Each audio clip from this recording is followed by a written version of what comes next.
Bonsoir à toutes, bonsoir à tous. Merci d'être avec nous sur TV 78. Nous sommes le mardi 31 octobre. Voici le programme de ce soir. Attention au vent violent. La tempête Ciarán qui vient de la Bretagne devrait toucher les Yvelines cette nuit. Des rafales de vent allant jusqu'à 90 km/h sont attendues dans le secteur de Mantes-la-Jolie. Soyez prudents, plus d'informations en début d'émission. Le centre commercial One Nation Paris Outlet des Clés-sous-Bois fête ses 10 ans. Pour l'occasion, 2 grands chefs sont venus faire des shows culinaires. Jusqu'au 5 novembre, vous pouvez également profiter des nombreuses animations présentes sur le site. Et comme d'habitude, le mardi, votre page culture, exposition d'art contemporain à Versailles, visite théâtralisée du château de Monte Cristo ou encore Thoiry, lumière sauvage. Les activités ne manquent pas dans le département. Découvrez toutes nos idées pour finir vos vacances de la Toussaint en beauté. Enfin, l'invité du 7-8 en deuxième partie d'émission, le maire de Trappes, Ali Rabé, était présent au comité interministériel des villes avec la première ministre à Chanteloup-les-Vignes. Ce dernier espérait des mesures fortes en faveur des quartiers populaires. Il en ressort mitigé, il nous explique pourquoi. Mais tout de suite, on fait le point sur les informations à retenir dans les Yvelines.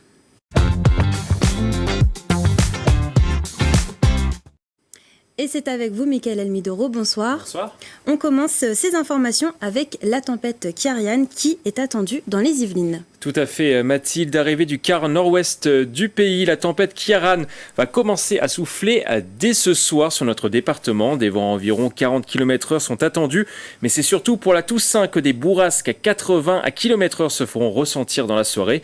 Pour le jeudi, ce sera très venteux avec des rafales à près de 90 km/h. Le reste de la semaine, des pointes à 70 km/h sont attendues. Face au risque de chute d'arbres, plusieurs communes du département ont décidé de fermer leurs parcs pendant ces journées mouvementées. Prenez donc garde en sortant de chez vous, ce n'est qu'à partir du lundi 6 novembre que l'intensité devrait diminuer progressivement. Demain, c'est le début du mois de novembre, un mois important pour ceux qui essayent d'arrêter de fumer. Dès demain démarre la 8e édition du mois sans tabac, un défi collectif national sur 30 jours pour en finir avec cette mauvaise habitude. Aujourd'hui, c'est le dernier jour pour s'inscrire gratuitement sur le site internet de l'opération. Si vous décidez d'y participer, vous recevrez un kit d'arrêt du tabac, une consultation avec un professionnel et l'entraide de toute une communauté grâce aux réseaux sociaux. Rappelons qu'arrêter de fumer pendant un mois multiplie par 5 les chances de cesser définitivement. Une bonne occasion de rejoindre les 115 000 participants déjà inscrits. On poursuit ces informations avec une tribune qui a été signée par 61 députés Renaissance, dont l'une est yvelinoise. Ces personnalités politiques de la majorité présidentielle appellent à la protection des populations civiles victimes du conflit israélo-palestinien dans le quotidien L'Opinion. Parmi les signataires, la députée de la 7e circonscription des Yvelines, Nadia Hay, qui appelle à une trêve humanitaire à Gaza. Dans leur tribune, les députés écrivent, je cite, « Une vie palestinienne vaut une vie française qui vaut une vie israélienne ». Ce texte intervient après l'extension des opérations militaires dans la région. On va désormais parler de football. Hier soir se tenait la 67e cérémonie du Ballon d'Or au Théâtre du Châtelet à Paris et Kylian Mbappé a terminé sur le podium. Et bien que le joueur des Bleus n'ait pas reçu la prestigieuse distinction, il a tout de même terminé à la 3e place. Devant lui, Lionel Messi et Erling Haaland. Sur sa page Instagram, il a tenu à féliciter le joueur argentin pour son titre. Pour rappel, l'attaquant de 24 ans du Paris Saint-Germain a été formé à l'Institut national du football de Clairefontaine dans les Yvelines. Le buteur devra patienter au minimum jusqu'à l'année prochaine pour espérer décrocher le Graal. Eh bien, merci beaucoup, Michael Elmidoro, pour toutes ces informations. Et comme d'habitude, si vous aussi, vous voyez une information ou une image près de chez vous, n'hésitez pas à nous la partager sur les réseaux sociaux en utilisant le hashtag 78news.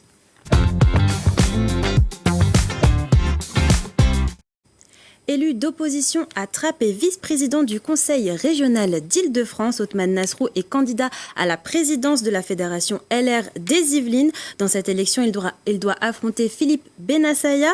Le résultat sera connu le 27 novembre. Dans cet entretien avec Patrice Carmouze, il revient sur la situation de la droite dans le département et en France. Il s'oppose également avec force au projet de loi immigration présenté par Gérald Darmanin.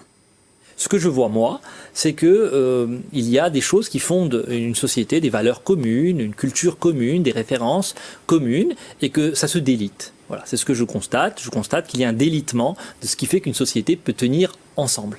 Et ça passe parce qu'il y a l'entrisme d'un certain nombre d'identitaires religieux, Il y a l'influence aussi de la radicalisation, de l'entrisme des islamistes qui ont un agenda politique sur malheureusement certaines populations, qui essaient de les conduire vers une lecture qui est contre la République et contre la France. C'est vraiment ce que je constate et je pense qu'on est nombreux à le constater. Donc oui, vous le constatez dans des villes comme Trappes, enfin où vous êtes par exemple ou... Mais évidemment. Évidemment, et ce n'est pas simplement moi qui vous le dis, vous pouvez rencontrer beaucoup d'habitants de Trappes qui vous diront que ils ont le sentiment que ce qui faisait la vie en commun est en train de disparaître, que le fait religieux prend le pas sur le fait national, sur le fait qu'on forme d'abord une communauté nationale. Je vous donne un exemple. À Trappes, il n'y a plus de charcuterie depuis 2015, dans une ville de 32 000 habitants. Ça peut paraître anecdotique. Vous pourrez me dire c'est l'offre et la demande. Ouais. Mais comment voulez-vous qu'il y ait de la mixité quand vous avez des gens qui n'ont plus le sentiment qu'ils peuvent trouver dans leur ville une offre qui s'adapte à eux. Et donc ces gens-là partent. Ils partent. Et on concentre ainsi les mêmes populations qui en plus ne sont pas en demande. Moi j'ai beaucoup de trappistes de toute confession qui vous disent qu'ils veulent de la mixité, qu'ils ne veulent pas être dans une espèce de ghetto identitaire où ils sont constamment enfermés dans un discours de radicalisation. Mais bien sûr, mais oui, mais il y a des gens concentration. Oui, mais il y a des gens qui l'ont fait exprès. Il y a des élus de gauche et d'extrême gauche qui ont voulu concentrer les logements sociaux dans les mêmes quartiers pour se constituer à vie un électorat captif. Et ils portent aujourd'hui une lourde responsabilité. Et vous pourrez retrouver l'intégralité de cette émission Very Yvelinoise Personne sur notre antenne et nos réseaux sociaux. Direction les Clés-sous-Bois. À présent, le centre commercial One Nation Paris Outlet fête ses 10 ans. Et pour l'occasion, il propose des animations tout au long des vacances de la Toussaint. Animations culinaires, jeux pour enfants, une panoplie d'activités pour les grands et les petits. C'est le reportage de Clara De Frutos et de Régine Ralèche. Et je vais vous proposer aussi deux sauces différentes pour accompagner cette recette d'empanadas.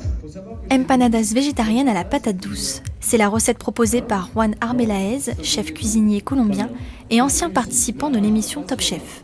Un grand classique de la street food colombienne, revisité sous l'œil attentif des visiteurs. Moi, ce que je préfère vraiment, c'est les gens qui viennent. Il réussit à réunir une qualité et une quantité de gens juste exceptionnels. Vraiment, pendant la démo, j'ai levé la tête et à un moment, je me suis senti chez moi.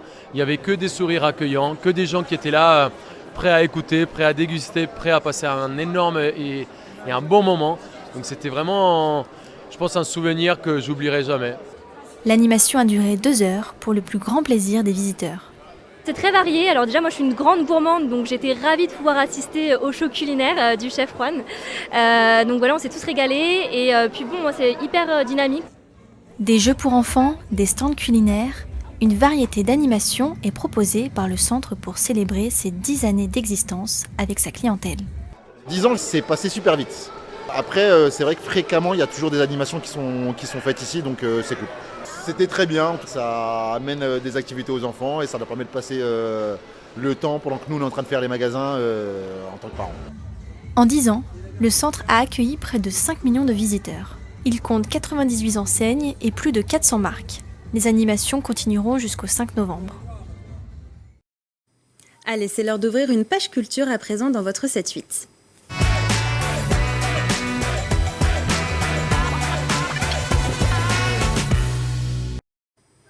Et on débute cette page culture avec une exposition. L'artiste Diane Benoît-Duré hypnotise l'espace Richaud à Versailles. Jusqu'au 3 décembre, vous pouvez découvrir les œuvres de la peintre qui sont axées sur la lumière et la couleur, sable, tissu, peinture à l'huile. Son art fait appel au sens. Attention à ne pas vous faire hypnotiser.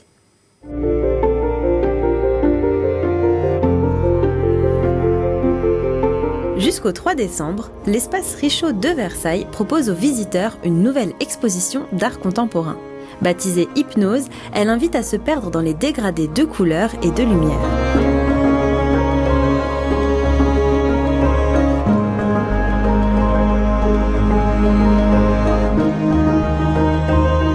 Pour ce faire, l'artiste Diane Benoît-Duré a imaginé 10 tableaux ainsi qu'un cercle de sable coloré installé au centre de la rotonde de l'ancien hôpital royal. Alors disque sablé, c'est du coup une installation in situ, c'est-à-dire que je l'ai vraiment pensé en fonction du lieu, en fonction du mouvement du spectateur, on puisse apparaître des impressions colorimétriques très différentes. Je trouvais que c'était vraiment intéressant. L'artiste a réalisé cette œuvre en 3 jours à l'aide de 400 kilos de sable. À l'étage, ce sont 50 mètres de tentures peintes qui recouvrent les murs pour mieux faire apparaître la coupole à caissons inspirée du Panthéon de Rome.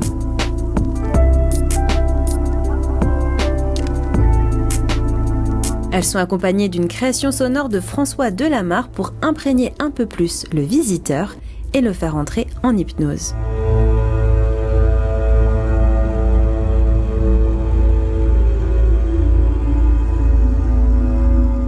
J'avais envie de travailler sur le caractère, sur la dimension expérientielle de la peinture. Quand je dis expérientielle, c'est vraiment de l'ordre de l'optique, du sensoriel et du physique. Parce que je pense que vraiment la peinture a ce pouvoir-là sur nous. Et en ce sens-là, hypnose est venu assez naturellement. Pour compléter la visite, l'artiste peintre de 34 ans a sélectionné une dizaine de ses tableaux les plus récents. Ses toiles cherchent à répondre à une question qui l'obsède. Est-ce que la peinture peut être source de lumière ? Un travail délicat, mais qui peut faire toute la différence. Et comme chaque mardi, nous partons à la rencontre d'une salle de spectacle du territoire. Ce soir, c'est l'espace Alphonse Daudet à Coignières qui vous donne 3 raisons d'aller voir le champ de bataille, un seul en scène drôle et dynamique qui parle à tout le monde. Regardez. Bonjour, je suis Gwenola Bigouin, directrice de l'espace Alphonse Daudet à Coignières. Aujourd'hui, je vais vous donner 3 bonnes raisons d'aller voir le spectacle Champ de bataille.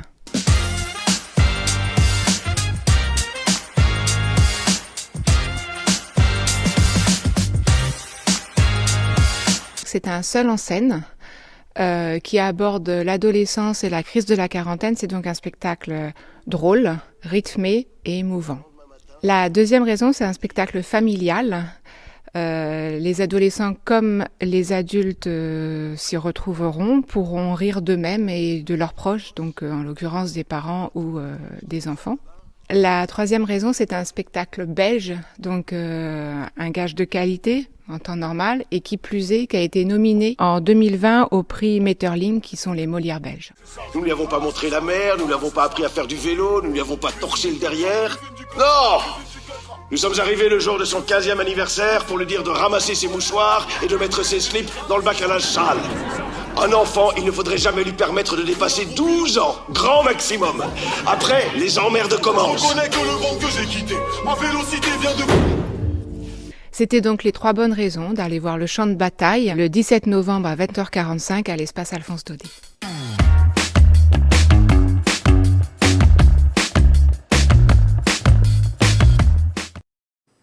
Quelle est l'histoire du château de Monte Cristo, niché au cœur d'un parc de 3 hectares? La demeure du célèbre écrivain Alexandre Dumas est peu connue, pourtant elle vaut le détour. Et pour vous imprégner un peu plus du lieu et de son histoire, le château propose des visites théâtralisées chaque dernier dimanche du mois, de quoi revivre certaines scènes des 3 mousquetaires ou du comte de Monte Cristo. Mélanie Poquet et Gabriel Gontier ont suivi une de ces visites. La vie au château de Monte Cristo, racontée par des personnages tout droit sortis des œuvres d'Alexandre Dumas. Pardon, je ne me suis pas présentée, je suis Lida Ferrier. Oui, j'ai été mariée avec Alexandre Dumas pendant 3 années. Le temps d'une journée, des comédiens costumés ont fait vivre aux visiteurs une visite quelque peu originale du célèbre château de Port-Marly où Alexandre Dumas a élu domicile en 1847 pour fuir le tumulte de la ville. Au travers de différentes scénettes, les personnages des romans de Dumas prennent vie, comme l'agréable cardinal de Richelieu, personnage du roman Les 3 mousquetaires. Allez. Ah bah dis donc, ils sont aussi là que la monarchie, c'est là. Que diriez-vous d'une enseigne dans mes gardes?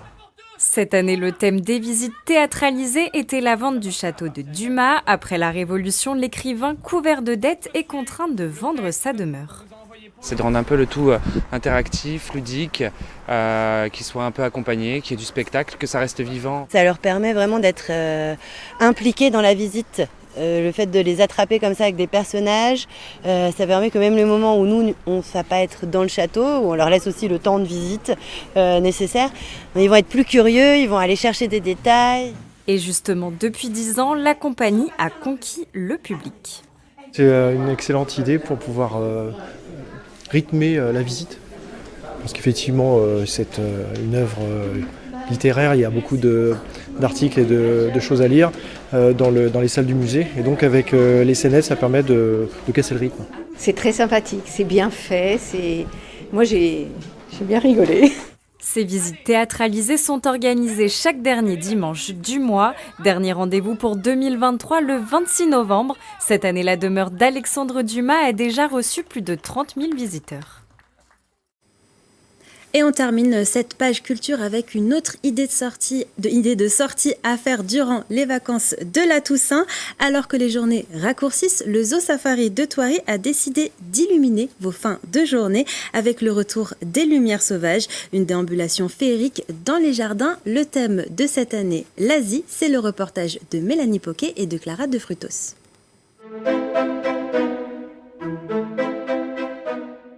Entrés dans un monde enchanté, les lumières sauvages de Thoiry sont installées, un parcours d'un peu plus d'1 kilomètre à travers les jardins du château pour voyager, au cœur des grands continents des peuples et de leur écosystème. C'est féerique, c'est vraiment magique, on tombe complètement en enfance, on voit tous ces animaux, c'est vraiment magnifique. Moi j'ai bien aimé, ça a l'air bien la nouvelle partie d'Asie qu'ils ont faite. Donc on va aller découvrir ça. Je trouve ça magnifique, il y a eu des améliorations, enfin des changements par rapport aux années précédentes. Ils ont ajouté des scènes de vie avec des personnages. Ça fait 2-3 ans qu'on vient avec ma famille et c'est toujours aussi beau. Jusqu'au 10 mars 2024, le Zoo Safari a choisi d'illuminer les fins de journée avec une 6e édition de ces lumières sauvages. Le thème de cette année, l'Asie. Un an de travail, de réflexion pour les équipes qui proposent une nouveauté. Un renouveau avec encore beaucoup plus d'immersion, avec le labyrinthe qui sera complètement illuminé cette année. Et puis derrière vous, vous avez l'Asie qui prend vie avec tous les animaux d'Asie. Et juste derrière moi, les Bouddhas aussi, les temples qui vont pouvoir animer cette scène. Le parcours est agrémenté de près de 3000 lanternes, 75% d'entre elles sont restaurées chaque année. Un souhait du site, il ne vous reste plus qu'à vous laisser porter.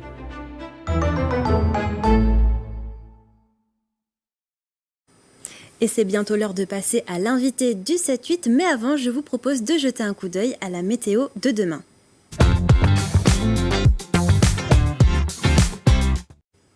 Demain matin, nous devrions toujours rester au sec selon Météo France. Le ciel devrait être nuageux, mais avec quelques éclaircies sur l'ensemble du territoire yvelinois. Côté température, comptez 11 degrés à Versailles et Rambouillet, 12 degrés à Mantes-la-Jolie et Houdan. Dans l'après-midi, la pluie devrait faire son retour. Prévoyez votre parapluie. Niveau température, elle fera 14 degrés à Mantes-la-Jolie, 13 à Houdan et Rambouillet et 12 à Versailles. Et demain, ce sera la fête de la Toussaint. C'est l'heure à présent de passer à l'invité du 7-8.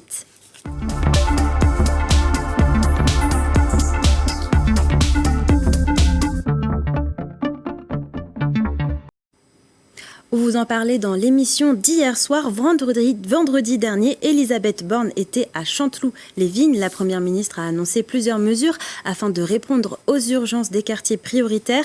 Plusieurs acteurs et élus locaux étaient présents lors de cette rencontre, dont Ali Rabé, le maire de Trappes. Ce dernier estime que certaines mesures ne sont pas suffisantes. Il a accepté de répondre aux questions de Régine Ralèche et de Julien Leroy. Vous venez tout juste de sortir du comité interministériel des villes avec la Première ministre Elisabeth Borne. Tout d'abord, quel bilan est-ce que vous en faites ? Est-ce que vous êtes satisfait ? Je ne peux pas dire que je suis satisfait. On a eu une série de mesures, parfois des mesurettes assez artificielles qui ont été annoncées et égrenées tout au long de 2 heures de prise de parole des ministres. Alors je regrette déjà un grand absent, c'est les habitants des quartiers politiques de la ville. Cet exercice qui se limite à un échange entre des élus, des institutionnels et le gouvernement ne répond pas aux attentes des habitants des quartiers populaires, c'est ma conviction. Il y a eu quelques annonces qui sont positives, dont on se réjouit avec les maires de l'association Ville et Banlieue qui regroupe les quartiers politiques de la ville.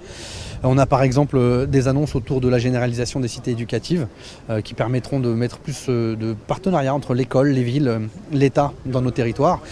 On a des annonces aussi qui sont pour l'instant cosmétiques, mais dont on attend de voir si elles peuvent porter sur le territoire pour lutter contre la ghettoisation, notamment le fait d'attribuer des logements aux familles les plus pauvres dans les quartiers qui sont déjà les plus pauvres. Ça contribue à ghettoiser encore nos quartiers et on espère pouvoir en sortir.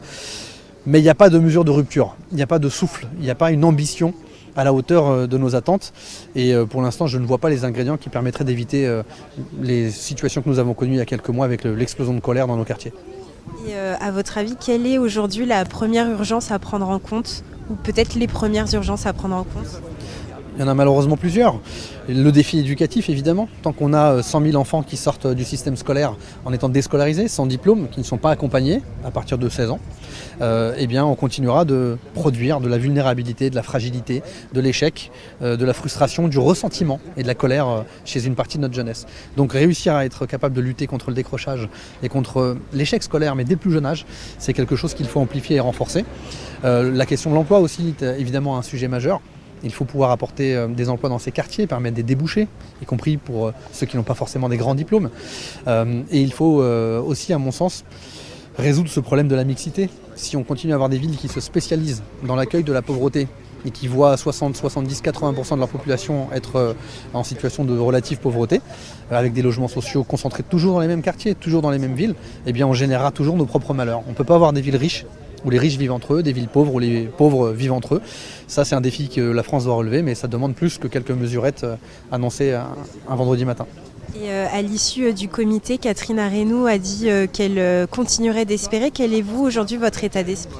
Nous, on n'a pas le choix, parce que vous savez, la différence entre les membres du gouvernement et les élus locaux, c'est que nous, on est au contact quotidien avec la population. Si nous, on désespère, la République est à genoux. Donc on continuera non seulement d'espérer, mais d'agir. D'agir sur le terrain avec des solutions qu'on invente localement et qui parfois inspirent les gouvernements. Et puis aussi d'exiger et d'être attentif, exigeant vis-à-vis des pouvoirs publics pour que l'ensemble des ministères, l'ensemble de ce qu'on appelle le droit commun, mettent les moyens nécessaires dans nos quartiers. Je rappelle qu'en matière d'éducation, en matière de sécurité, en matière de justice, plusieurs rapports ont établi le fait que dans nos quartiers, il y a moins de moyens de l'État. Donc il faut au moins garantir les mêmes moyens pour tous les habitants de notre pays. Et nous, localement, on restera disponible pour inventer des solutions et les mettre en œuvre. Et c'est la fin de cette émission. Merci pour votre fidélité. Je vous souhaite une belle soirée d'Halloween. Attention, ne mangez pas trop de bonbons. Moi, je vous donne rendez-vous jeudi prochain. D'ici là, prenez soin de vous.